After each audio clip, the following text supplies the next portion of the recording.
Hello friends, good morning to all of you. कैसे आप सभी? उम्मीद है आप लोग बेहतर होंगे। स्वागत है आप लोग अपने यूट्यूब चैनल पीसीबी मस्ती में। तो फ्रेंड्स, हम बायोलॉजी के बहुत ही इंटरेस्टिंग कॉन्सेप्ट के बारे में बात करने वाले हैं और एक डिजीज के बारे में हम स्टडी करेंगे जिसका नाम है डायबिटीज। डायबिटीज क्या होता है, कैसे होता है, कौन कौन से हार्मोन इसमें काम करते हैं, मैं इसको आपको डिटेल स्टडी करूंगा। और मैं हर वीडियो की तरह इसमें भी प्रॉमिस करके जाऊंगा कि वीडियो को सिर्फ याद करा के जाऊंगा। मैं जो भी पढ़ाता हूँ याद करा के जाता हूँ। बस आपसे आपसे भी एक प्रॉमिस चाहिए कि वीडियो को कंप्लीट देखिएगा। तो चलिए हम स्टार्ट करते हैं आज का इस टॉपिक, जिस टॉपिक का नाम होगा डायबिटीज। तो फिर डायबिटीज के बारे में स्टार्ट करने से पहले मैं बता दूं कि डायबिटीज क्या होता है। हार्मोन रेगुलेशन के इम्बैलेंस के कारण होता है।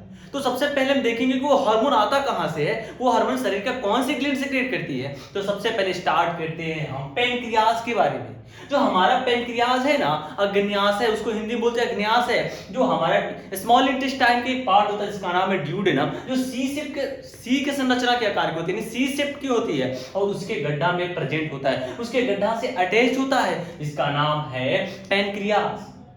ये पेनक्रियाज को जब हम यहां से कट करते हैं ना, यहां से जब क्रॉस करते हैं ना, तो पेनक्रियाज को यहां से क्रॉस करके और यहां पे क्रॉस सेक्शन का जब स्टडी करते हैं ना, तो हमें दो चीज दिखाई देती है। सबसे पहले एक दो सेल्स दिखाई पड़ती है, एसिनी जो कि पेनक्रियाटिक जूस बनाती है, और दूसरा सेल आइसोलेट्स ऑफ लैंगरहैंस। सबसे पहले मैंने पेनक्रियाज को यहां से क्रॉस सेक्शन काटा, जैसे ये मैंने ये चौक है, इसको मैंने यहां से तोड़ा और तोड़ करके जब ऐसे देखा ना, तो मुझे ये स्ट्रक्चर दिखाई दिया। इसमें हमें दिखाई क्या दिया कि दो टाइप्स के सेल प्रेजेंट है। पहला एसिनी जो कि पेनक्रियाटिक सेल, एसिनी जो क्या बनाती है, पेनक्रियाटिक जूस सीक्रेट करती है। जो पेनक्रियाज है ना, पेनक्रियाज के अंदर 99% यानी 99% क्या होती है, एसिनी होती है। उसको बहुत तो एसिनाई भी बोलते हैं। तो पेनक्रियाटिक जूस का सिक्रेशन करती है, तो उसको हमें पढ़ना है डाइजेशन एंड एब्जॉर्प्शन में। यहां पे मैं सिर्फ और सिर्फ क्या लूंगा, आइसोलेट्स ऑफ लैंगरहैंस। यानी पेनक्रियाज दो सेल्स मिलकर बनी होती है, पहला एक एसिनाई सेल से और दूसरा आइसोलेट्स ऑफ लैंगरहैंस। इस सेल को आइसोलेट्स ऑफ लैंगरहैंस इसलिए बोलते हैं क्योंकि बहुत सा चमचमाता हुआ एक सेल है जिसका डिस्कवर, तो इसका खोज आइसोलेट्स नामक साइंटिस्ट ने किया था, इसलिए इसको बोल दिया आइसोलेट्स ऑफ लैंगरहैंस। जब आइसोलेट्स ऑफ लैंगरहैंस को मैंने निकाला और बाहर और एक माइक्रोस्कोप के सामने जब मैंने रखा, यानी जब मैंने उसका एक मैग्नीफाइंग इमेज लिया, एक उसका बड़ा सा जब मैंने चित्र लिया, तो मुझे ये स्ट्रक्चर दिखाई दिया। जब मैंने गौर से देखा ना, तो आइसोलेट्स ऑफ लैंगरहैंस में जो तीन टाइप का सेल प्रेजेंट था, alpha cell, beta cell and delta cell. सबसे पहले मैंने देखा आइसोलेट्स ऑफ लैंगरहैंस ना, जब आइसोलेट्स ऑफ लैंगरहैंस को मैंने जब देखा तो तीन टाइप के सेल इसमें दिखाई दिया। सबसे पहले अल्फा सेल जो क्या सीक्रेट करती है, ग्लूकेगोन हार्मोन। अल्फा सेल क्या सीक्रेट करती है, ग्लूकेगोन हार्मोन। और बीटा सेल दिखाई दिया, जो बीटा सेल क्या सीक्रेट करती है, इंसुलिन। और डेल्टा सेल दिखाई दिया, डेल्टा सेल क्या सीक्रेट करती है, सोमैटोस्टेटिन्स। सोमैटोस्टेटिन्स। अब सारे के फंक्शंस को मैं डिटेल बताऊंगा। सबसे पहले मैं बताऊं, जो हमारा पेनक्रियाज है ना, पेनक्रियाज को हेट्रोक्राइन ग्लैंड के नाम से जाना जाता है, मिक्स ग्लैंड्स के भी नाम से जाना जाता है, क्योंकि यो पेनक्रियाटिक जूस यानी डाइजेस्टिव जूस का भी सिक्रेशन करती है और हार्मोन का भी सिक्रेशन करती है। कोई ऐसा ग्लैंड्स है ना, अगर वो डाइजेस्टिव जूस का भी सिक्रेशन करे और वो हार्मोन का भी सिक्रेशन करे, उसको क्या बोलेंगे, हेट्रोक्राइन ग्लैंड या फिर मिक्स ग्लैंड के नाम से जाना जाता है। यहां पे आपने देखा कि जब इसका क्रॉस सेक्शन काटा और देखा तो दो टाइप का सेल मुझे मिला। सबसे पहला सेल एसिनाई सेल जो क्या करती है, पेनक्रियाटिक जूस सीक्रेट करती है, और दूसरा सेल क्या मिला, आइसोलेट्स ऑफ लैंगरहैंस जो कि सिर्फ और सिर्फ 1% था और एसिनाई सेल 99% था। आइसोलेट्स ऑफ लैंगरहैंस सेल क्या सीक्रेट करती है, हार्मोन। जब मैंने इसको बाहर मैग्नीफाई यानी माइक्रोस्कोप के सामने जब मैं इसका इमेज बनाया ना, तो इसमें मतलब तीन टाइप का सेल दिखाई दिया। सबसे पहला सेल क्या था, अल्फा सेल जो कि क्या सीक्रेट करता है, ग्लूकेगॉन। और दूसरा सेल क्या है, बीटा सेल जो क्या सीक्रेट करता है, जो इंसुलिन। और तीसरा सेल है सोमैटोस्टेटिन। जो अल्फा सेल है ना, ग्लूकेगॉन सीक्रेट करता है ना, ग्लूकेगॉन क्या करता है, ब्लड में ग्लूकोज लेवल को बढ़ाता है।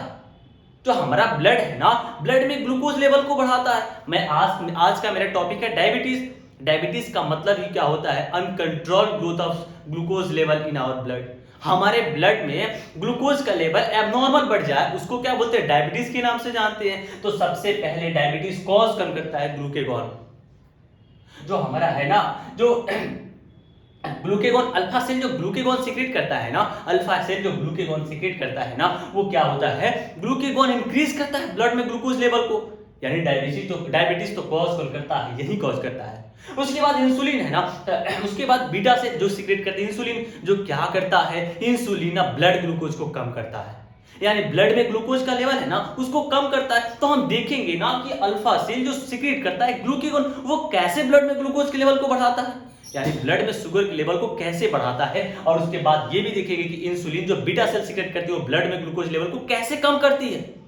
और सबका गुरु है सोमैटोस्टेटिन, जो सीक्रेट कौन करता है, डेल्टा सेल। अगर हमारा बॉडी, अगर हम फिट इंसान है, हम एक नॉर्मल इंसान है ना, अगर हम हेल्दी पर्सन है ना, तो क्या होता है हमारे शरीर में जब ज्यादा मात्रा में ग्लूकेगॉन सीक्रेट करने लगती है, अल्फा सेल ज्यादा मात्रा में ग्लूकेगॉन सीक्रेट करती है और बीटा सेल ज्यादा मात्रा में इंसुलिन सीक्रेट करती है ना, तो क्या करता है, इसका पावर होता है डेल्टा सेल के पास क्या करती है, सीक्रेट करती है सोमैटोस्टेटिन।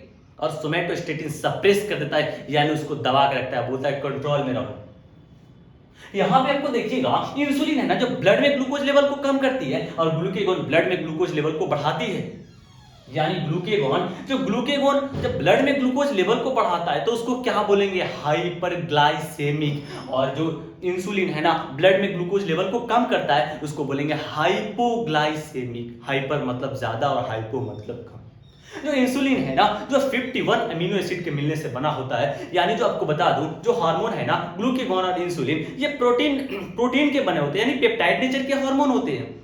जो 51 अमीनो एसिड के मिलने से कौन बनता है, इंसुलिन बनता है, और 29 अमीनो एसिड के मिलने से कौन बनता है, ग्लूकेगॉन बनता है। अब मैं आपको बता दूं डायबिटीज। अब डायबिटीज में क्या होता है कि ब्लड में ग्लूकोज लेवल बढ़ जाता है। जो डायबिटीज है ना उसमें ब्लड में ग्लूकोज लेवल काफी बढ़ जाता है। यानी ग्लूकोज लेवल बढ़ेगा तो कैसे, जैसे मैंने समझ लीजिए कि जैसे मैं खाना खाया, नॉर्मल भोजन करेंगे, उसमें होता है कार्बोहाइड्रेट डाइजेस्ट होगा, कार्बोहाइड्रेट डाइजेस्ट होने के बाद इन प्रोडक्ट उसका बनता है ग्लूकोज, और ग्लूकोज क्या होता है जाकर के हमारे स्मॉल इंटेस्टाइन में एब्जॉर्ब हो जाता है। एब्जॉर्ब होने के बाद वो क्या ब्लड में मिक्स हो जाते हैं, यानी ग्लूकोज का लेवल ब्लड में बढ़ा। और जब ब्लड में ग्लूकोज जब बढ़ता है ना तो क्या करता है हमारा शरीर में जो इंसुलिन है ना वो क्या करता है, ब्लड में ग्लूकोज जो होता है ना उसको धक्का देता है और टारगेट सेल के अंदर पहुंचा देता है, और सेल उसका क्या करते हैं, यूटिलाइजेशन करते हैं और एनर्जी मिलता है हमें। अगर यही प्रोसेस में अगर प्रॉब्लम आ जाए, अगर जो प्रोसेस होती है ना जैसे कि डाइजेस्ट हुआ, कार्बोहाइड्रेट ग्लूकोज बना, ग्लूकोज ब्लड में गया, ब्लड में ग्लूकोज को इंसुलिन क्या करती है, ब्लड ग्लूकोज को इंसुलिन टारगेट सेल के अंदर डालती है, और सेल को जैसे ही ग्लूकोज मिलता है उसको एनर्जी मिला और वो क्या करेगा, अपना फंक्शन करना शुरू कर देगा। तो देखिए सबसे पहले क्या होता है कि ग्लूकेगॉन बढ़ाता कैसे है। अगर आपको बता दूं कि हमारे शरीर में जैसे मैंने भोजन किया और भोजन करने के बाद क्या बना, कार्बोहाइड्रेट इंड प्रोडक्ट बनता है, और कार्बोहाइड्रेट बनने जब कार्बोहाइड्रेट हमारे शरीर में एक लिमिटेड अमाउंट में, जो कार्बोहाइड्रेट जब डाइजेस्ट हुआ ग्लूकोज बना तो हमारे शरीर में एक लिमिटेड अमाउंट में एनर्जी की रिक्वायरमेंट है ना, कि भाई ऐसा थोड़ा है कि जितना चाहे उतना दे दे। तो ऐसा होता है ना कि हमारे शरीर में जब क्या होता है कि ग्लूकोज का मात्रा बढ़ जाता है ना, उस कंडीशन में क्या होता है, ग्लूकोज ग्लाइकोजन के फॉर्म में स्टोर हो जाता है।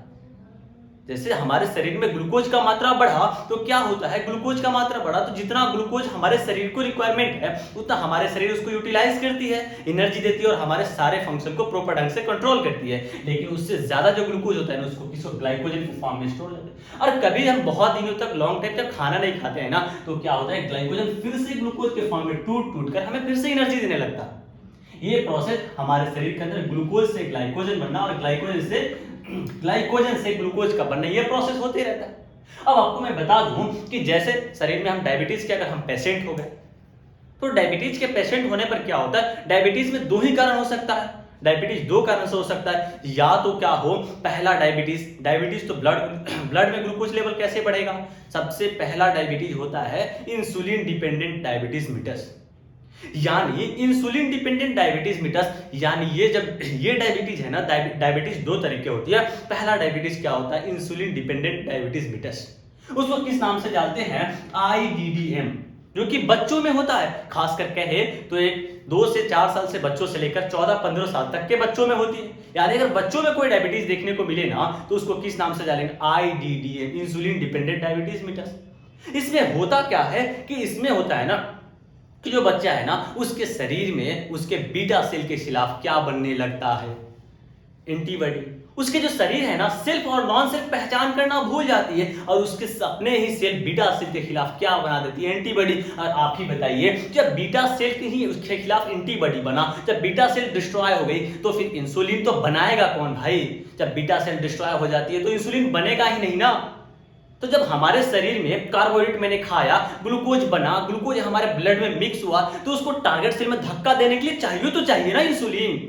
तो इंसुलिन नहीं है तो क्या होगा, टारगेट सेल के अंदर हमारा जो ग्लूकोज है ना टारगेट सेल के अंदर नहीं जाएगा। जब टारगेट सेल के अंदर नहीं जाएगा तो धीरे धीरे ब्लड के अंदर एक्यूमुलेट हो जाता है, यानी जमा हो जाता है और धीरे धीरे नॉर्मल से एबनॉर्मल लेवल हो जाता है किसका, ग्लूकोज का। उसी कंडीशन को क्या बोलते हैं, डायबिटीज बोलते हैं।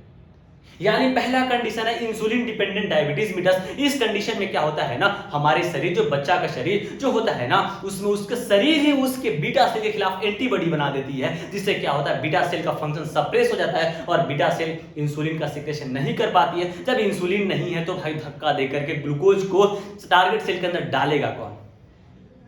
सारे काम हमारे सेल लेवल पे होती है ना। तो जैसे हमारे शरीर में ब्लड में ग्लूकोज मिक्स हुआ तो ग्लूकोज को चाहिए तो सही कोई डालने के लिए, इंसुलिन डालेगा तब तो। इंसुलिन ही नहीं है फिर टारगेट सेल में कैसे जाएगा? अगर जाएगा भी तो बहुत कम अमाउंट में जाएगा। आपको मैं बता दूं, जैसे ये मान लीजिए आपका ये टारगेट सेल है और ये आपका ब्लड, बहती हुई ब्लड आ रही है, इसमें ग्लूकोज मिक्स है और ग्लूकोज यहाँ पे चाहिए तो सही इंसुलिन इसको धक्का दे करके इसमें टारगेट सेल में डाले, तभी तो सेल इसका यूटिलाइजेशन कर पाएगा। अगर इंसुलिन उसका बीटा सेल के खिलाफ ही एंटीबॉडी बन गई है तो फिर तो शरीर में इंसुलिन बनेगा ही नहीं, या बनेगा भी तो बहुत कम अमाउंट में बनेगा, लेस इफिशिएंट अमाउंट में बनेगा। तो इस कंडीशन में क्या होता है कि ब्लड में ग्लूकोज का लेवल बढ़ जाता है। इस कंडीशन को बोलते हैं इंसुलिन डिपेंडेंट डायबिटीज मिटस। और दूसरा कंडीशन क्या होता है, नॉन इंसुलिन डिपेंडेंट डायबिटीज मिटस। दूसरा कंडीशन क्या होता है कि नॉन इंसुलिन डिपेंडेंट, जो इंसुलिन डिपेंडेंट डायबिटीज मिटस होता है ना, वो नॉर्मली बच्चों में होता है। अगर जिस बच्चों में डायबिटीज हुआ ना, बच्चे कंडीशन में इंसुलिन डिपेंडेंट डायबिटीज मिटस, वो बच्चा नॉर्मली 14 से 15 साल की एज में मर जाता है, यानी उस बच्चे की डेथ हो जाती है। तो बच्चा non insulin dependent diabetes mellitus, non insulin dependent diabetes mellitus होती है ना, इसमें उसके बीटा सेल के खिलाफ एंटीबॉडी नहीं बनता है। इस कंडीशन में जो टारगेट सेल का यहाँ पर रिसेप्टर होता है ना, ये टारगेट सेल होती है ना, इस टारगेट सेल के रिसेप्टर ही खराब हो जाती है। अब मान लीजिए रिसेप्टर ही ब्लॉक हो जाए, सेल के अंदर जाने का रास्ता ही ब्लॉक हो जाए, तो इंसुलिन कितने भी धक्का देगा तो क्या जाएगा? अगर रिसेप्टर खराब हो जाए तो क्या होता है, इस कंडीशन में बोलते हैं नॉन इंसुलिन डिपेंडेंट डायबिटीज मिटस। इस कंडीशन के दूसरा टाइप का डायबिटीज है जो कि नॉर्मली जो हमारे घरों में देखा जाता है ना, जो लोगों के घरों में देखा जाता है, जो बूढ़े दादा दादी को जो डायबिटीज हुआ रहता है ना, वो normally non insulin dependent diabetes mellitus होता है। उस कंडीशन में क्या होता है ना कि जो टारगेट सेल होती है ना, उसके जो रिसेप्टर होते हैं वही कमजोर हो जाता है। यानी जब हमने कार्बोहाइड्रेट को खाया, कार्बोहाइड्रेट डाइजेस्ट होकर इन प्रोडक्ट ग्लूकोज बना, ग्लूकोज होकर के उसके एब्जॉर्प्शन हुआ, अवशोषण हुआ, उसके बाद वो ब्लड में मिक्स हुआ और ब्लड में तो मिक्स हुआ, बीटा सेल भी है, बीटा सेल इंसुलिन भी सिक्रेट करेगी। जब बीटा सेल इंसुलिन सिक्रेट करेगी, इंसुलिन तो उसको धक्का देगा, बट उसके लिए उतना फोर्स जनरेट नहीं कर पाएगा कि क्या करे, तो जो जितना इंसुलिन हमारी बॉडी बनाती है ना, जो इंसुलिन हमारी नॉर्मल कंडीशन में बॉडी बनाती है, वो इंसुलिन उसके लिए सफिशिएंट नहीं है जो कि धक्का दे करके पूरे ब्लड ग्लूकोज को सेल के अंदर ट्रांसफर कर दे। जब सेल के अंदर ट्रांसफर करेगा तभी तो सेल हमारा यूटिलाइज कर पाएगा। तो इस कंडीशन में भी क्या होता है, ब्लड में ग्लूकोज का लेवल बढ़ जाता है। इस कंडीशन को भी डायबिटीज के नाम से जानते हैं। तो डायबिटीज दो तरीका का हुआ, पहला हुआ इंसुलिन डिपेंडेंट डायबिटीज मिटस जो कि बच्चों में होता है, और नॉन इंसुलिन डिपेंडेंट डायबिटीज मिटस जो कि क्या होता है, नॉन इंसुलिन डायबिटीज जनरली बूढ़े लोगों में होता है। यानी आप कह सकते हैं कि 20 से लेकर 60 साल के लोगों में जो होता है ना, नॉन इंसुलिन डायबिटीज मिटस होता है।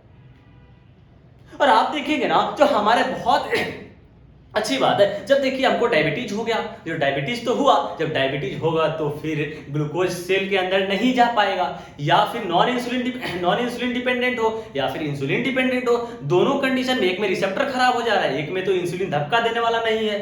एक में होता है जो उसको टारगेट सेल तक पहुंचाए, टारगेट सेल के अंदर डालने वाला नहीं है। दूसरे में क्या है कि उसका रिसेप्टर ही खराब है। तो फिर दोनों कंडीशन में क्या होगा कि सेल के अंदर ग्लूकोज का लेवल तो कम रहेगा ना, तो उस कंडीशन में भाई जीवित रहने के लिए एनर्जी तो चाहिए। तो क्या करती है ना हमारी सेल क्या करती है, जो हमारे शरीर में फैट होती है ना ऑलरेडी पहले, फैट को तोड़ तोड़ कर एनर्जी लेने लगती है, यानी फैट को डाइजेस्ट करती है और ग्लूकोज में कन्वर्ट कर देती है। और जो होता है ना, जो क्या होता है, जब क्या होता है कि अगर सेल को फैट को तोड़कर एनर्जी लेने लगती है यानी ग्लूकोज में कन्वर्ट करेगी, तो उसके साथ एक और इंड प्रोडक्ट बनता है जिसका नाम है कीटोन। इसको किस नाम से जानते हैं? कीटोन।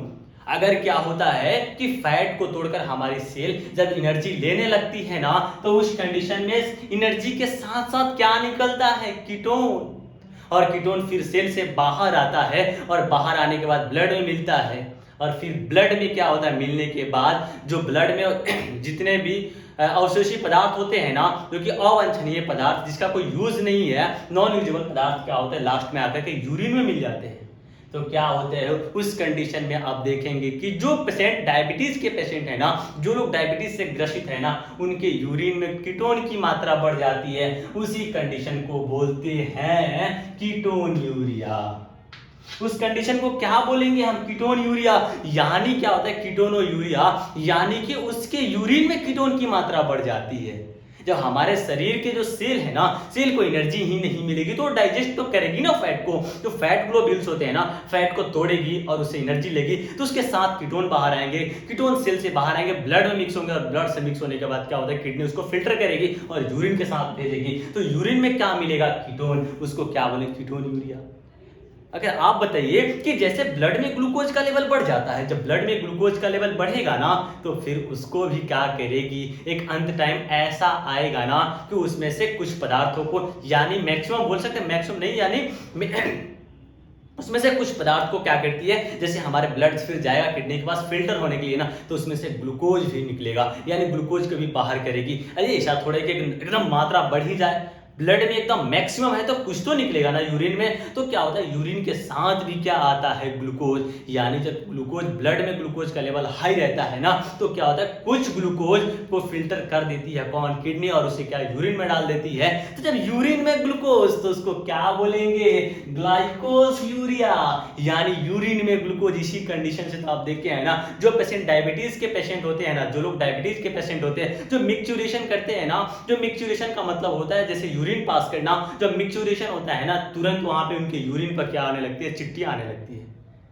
यानी यही कंडीशन है कि ग्लूकोज उनके यूरिन में मिक्स हो जाता है। और देखेंगे जब बार बार, जब मान लीजिए जब हमारे शरीर में जो और अब नॉर्मल क्वांटिटी में तो यूरिन बन रहा है, यूरिन बनने के साथ साथ उसके ऊपर और से अमाउंट में क्या मिला जाता है? ग्लूकोज। ग्लूकोज और यूरिन जब मिलाएंगे ना, तो उसका अमाउंट धीरे धीरे, मतलब कि नॉर्मल जो यूरिन बनता है हमारे यूरिनरी ब्लैडर में, जो हमारे यूरिनरी ब्लैडर में जो नॉर्मल यूरिन होता है, उसमें हम बार बार ग्लूकोज के अमाउंट को ऐड करेंगे ना, तो हमारा यूरिनरी ब्लैडर भरने की चांसेस ज्यादा होती है। जब यूरिनरी ब्लैडर में एक होता है, एक लेवल के बाद हमारे अंदर क्या होता है, उसमें स्ट्रेच होता है, यूरिनरी ब्लैडर के मसल में स्ट्रेच होता है और हमारे ब्रेन के पास इंफॉर्मेशन जाता है मिक्सचुरेशन के लिए। तो उसमें क्या आता है, जब बार बार अमाउंट बढ़ेगा, यूरिन का अमाउंट बढ़ेगा, तो क्या होता है? पॉलीयूरिया। यानी बार बार मिक्सचुरेशन की ख्याल आता है दिमाग में, यानी यूरिन पास करने की बार बार इच्छा होती है। उस कंडीशन को क्या बोलेंगे? पॉलीयूरिया।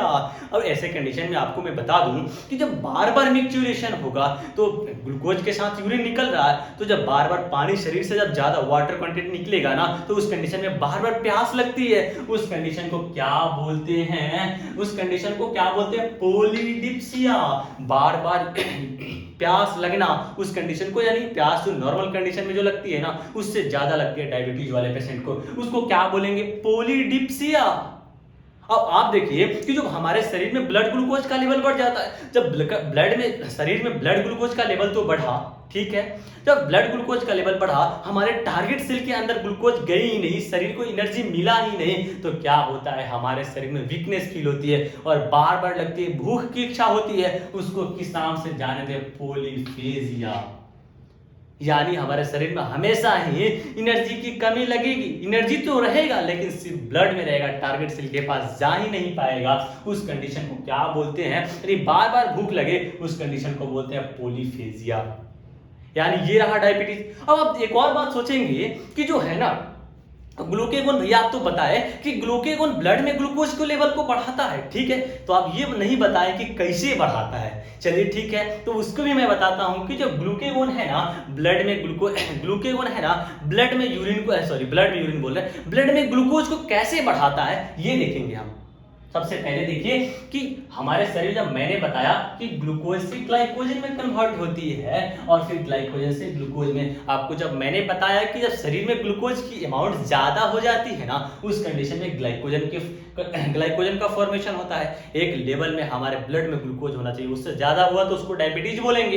तो जब ऐसे हमारे ब्लड में ग्लूकोज बढ़ा, अगर एक नॉर्मल अमाउंट से ज्यादा हुआ तो क्या बन जाता है, ग्लाइकोजन की फॉर्म में स्टार्च हो जाता था। ये कंडीशन कब की थी, नॉर्मल कंडीशन, यानी जब हम एकदम हेल्दी थे तब ये कंडीशन होती थी। लेकिन जैसे ही हमारे डायबिटीज का हम शिकार हुए, डायबिटीज के दो तरीके से शिकार हो सकते हैं, पहला हमारे बीटा सेल अफेक्टेड हो जाए, इंसुलिन का सिक्रेशन ही ना हो, नॉन इंसुलिन डिपेंडेंट डायबिटीज में दर्द, या फिर क्या हो हमारा सेल का रिसेप्टर ही खराब हो जाए, तो उस कंडीशन में भी ग्लूकोज, ब्लड ग्लूकोज होता है ना वो टारगेट सेल के अंदर ना जाकर के अमाउंट बढ़ जाती है ग्लूकोज के ब्लड में ही। तो उस कंडीशन में भी तो क्या करता है ना, उस कंडीशन में हमारा ग्लूकेगॉन क्या कर देता है, ग्लूकोज से ग्लाइकोजन ना बना करके क्या कर देता है, ग्लाइकोजन से ग्लूकोज बना देता है। ग्लाइकोजन से क्या बना देता है, ग्लूकोज का फॉर्मेशन कर देता है। तो ग्लाइकोजन से ग्लूकोज का फॉर्मेशन करना क्या कहलाता है, ग्लूकोजेनेसिस। ग्लाइकोजन से ग्लूकोज का फॉर्मेशन क्या कहलाता है, ग्लूकोजेनेसिस। आप देखेंगे जो हमारे शरीर में नॉर्मल कंडीशन में क्या बनती थी, ग्लूकोज से ग्लाइकोजन, और जब बहुत ही इफिशिएंट कंडीशन आती है, बहुत ही एडवर्स कंडीशन आएगी ना, उस कंडीशन में जब हमारे शरीर में एकदम से ग्लूकोज नहीं हुआ, उस कंडीशन में ग्लाइकोजन कन्वर्ट होता है किसमें, ग्लूकोज में। लेकिन आप देखेंगे यहाँ पे जैसे ही हम डायबिटीज के पेशेंट हुए, क्या करता है, ग्लाइकोजन से बहुत तेजी से, मतलब कि ह्यूमरस अमाउंट में, मैक्सिमम अमाउंट में क्या होता है, ग्लूकोज बनने लगता है। ऐसे ही हमारे शरीर में तो ग्लूकोज का लेवल काफी पहले से बड़ा होता था, लेकिन इस कंडीशन में क्या करता है, ग्लूकेगॉन क्या करता है, ग्लाइकोजन से ग्लूकोज का प्रोडक्शन करते जाता है, जिससे कि एबनॉर्मल कंडीशन उत्पन्न होती है, यानी ब्लड ग्लूकोज का लेवल काफी हाई हो जाता है। और आप देखते होंगे ना कि सबसे पहले एक और बात मैं बता दूं, आप जैसे देखते होंगे एक और कंडीशन, जैसे ये कंडीशन देखते होंगे कि अगर आपके गांव में या फिर आपके घरों में अगर डायबिटीज का कोई पेशेंट है ना, तो उसको जब भी डायबिटीज के लिए इंसुलिन हार्मोन दिया जाता है, हार्मोन का इंजेक्शन दिया जाता है।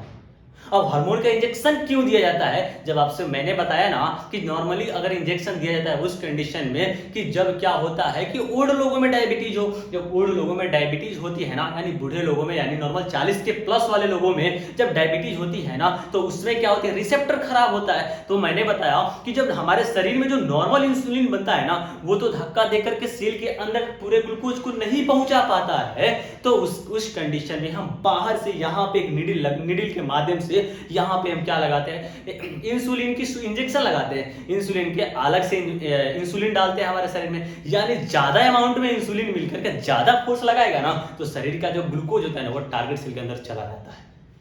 यानी बाहर से समय समय पर इंसुलिन के लिए क्या दिया जाता है, इंजेक्शन दिया जाता है, ताकि इंसुलिन के अमाउंट ज्यादा रहेगा ना, तो जो हमारे शरीर में जो ब्लड का ग्लूकोज लेवल है ना, वो क्या करेगा, ब्लड ग्लूकोज लेवल को कम करेगा, यानी उसको ज्यादा अमाउंट में इंसुलिन रहेगा, ज्यादा तेज से धक्का मारेगा और टारगेट सेल के अंदर पहुंचा देगा। उसका रिसेप्टर ही ना खराब हुआ है, यानी समझिए कि रिसेप्टर ही ना जाम हुआ है, उसको ज्यादा फोर्स देंगे तो उसको ज्यादा अमाउंट में इंसुलिन रहेगा ना, तो यूटिलाइजेशन होगा ग्लूकोज का, क्योंकि ब्लड ग्लूकोज क्या सेल के अंदर जाएगा। एक और बात आपसे पूछेंगे कि आप किसी ने कभी देखा है क्या कि किसी डायबिटीज पेशेंट को कि इंसुलिन का टैबलेट खिलाया जाता है। आप पूछेंगे कि इंसुलिन का टैबलेट क्यों नहीं खिलाया जाता है। इंसुलिन का टैबलेट ना खिलाने का सबसे बड़ा रीजन ये है ना कि insulin highly proteinaceous in nature होती है। अगर इंसुलिन का अगर आप टैबलेट खिलाने लगे तो क्या होगा, वो हमारे पेट में जाएगी और हमारे स्टमक के अंदर क्या होती है, पेप्सिन, आओ तुम्हें तोड़ते हैं, आओ तुम्हें अमीनो एसिड ब्रेक कर देते हैं, तुरंत हमारे इंसुलिन एक हार्मोन होती है जो कि पेप्टाइड नेचर की हार्मोन होती है, जो प्रोटीन से बनी होती है, उसको क्या उसका डाइजेशन होकर अमीनो एसिड में ब्रेक हो जाएगा, वो इफिशिएंटली फंक्शन नहीं कर पाएगा, यानी इफिशिएंटली फंक्शन ही नहीं कर पाएगा। इसलिए आप जब भी देखते होंगे कि इंसुलिन की टैबलेट नहीं, इंसुलिन की इंजेक्शन लगती है।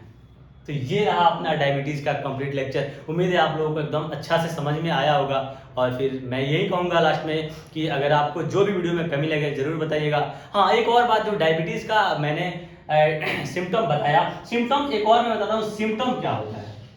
अगर आप लोग समझते होंगे कि जो ये सब मैं बताया सिम्टम है, यहाँ ये सही है सिम्टम है, लेकिन हम लोग जाते हैं डॉक्टर के पास। अगर हम जाए और डॉक्टर के पास मैं बोलो डॉक्टर साहब मुझे फलाने फलाने चीज हुआ है, तो क्या ये सिम्टम है?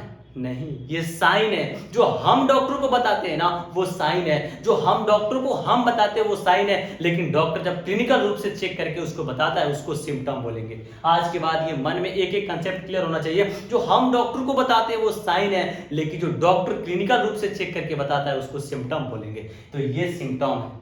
तो ये रहा अपना डायबिटीज़ का कंप्लीट लेक्चर। उम्मीद है आप लोगों को अच्छा लगा होगा, और मैं आशा करता हूं कि इसमें जो भी अगर कमी आपको दिखे तो प्लीज़ आप कमेंट करके ज़रूर बताएं कि इस वीडियो में क्या कमी लगी। मैं अपना 100% देता हूं और पूरे एक एक कंसेप्ट को मैं समझाया हूं कि कैसे होता है और कहाँ से आता है, कौन हार्मोन कैसे रोल प्ले करता है। और फिर वीडियो अच्छा लगे तो फिर लाइक शेयर एंड सब्सक्राइब जरूर करिएगा। ये मैं नहीं करता हूँ कि कर ही दीजिएगा, अगर अच्छा लगे तब करिएगा, क्योंकि अगर मेरा एक ही मकसद होता है, हर घर शिक्षा। अगर आपके एक शेयर से क्या होता है, किसी अगर दूसरे घर में अगर इन्फॉर्मेशन पहुंचती है तो फिर वो मेरे लिए काफ़ी यूजफुल होगा। और मेरा मकसद ये हर घर शिक्षा, और मैं यही कहना चाहता हूँ लास्ट में मेरा हर वीडियो की तरह इस वीडियो में जय हिंद।